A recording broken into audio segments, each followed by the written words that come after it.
মা তাড়াতাড়ি ভাত দাও। এই তো দিচ্ছি, প্রথমে গরম গরম ভাত দিলাম, আজকে এতটাই ভাতটা গরম ধোঁয়া উঠছে। সাথে দিয়ে দিলাম পেঁয়াজ আর একটা কাঁচা লঙ্কাও দিয়ে দিলাম।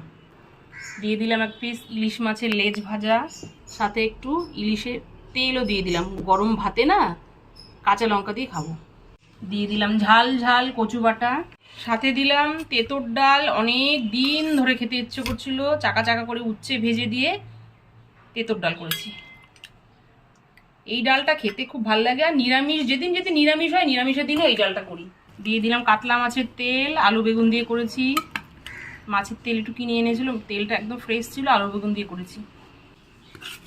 সাথে দিয়ে দিলাম ভুতকি মাছের তেল ঝাল। বন্ধুরা তোমরা কি মাছ বলো জানি না, আমরা কিন্তু এটাকে ভুতকি মাছই বলি।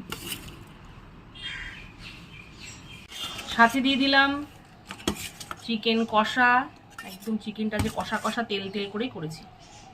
একটু গ্রেভিও দিয়ে দিলাম।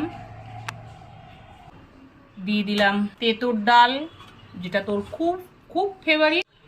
কাতলা মাছের তেল করেছি, সাথে দিয়ে দিলাম ভুতকি মাছের তেল ঝাল। সব শেষে দিয়ে দিলাম চিকেন কষা। নাও রবিবারে দুর্দান্ত থালি পুরো রেডি করে দিয়েছি, বসে পড়ো। চিকেন পাবে, ইলিশ ভাজা, তেঁতুর ডাল, ভুতকি মাছ, মাছের তেল, কচু বাটা, কি নেই মেনু। তাড়াতাড়ি বসো, চট চট।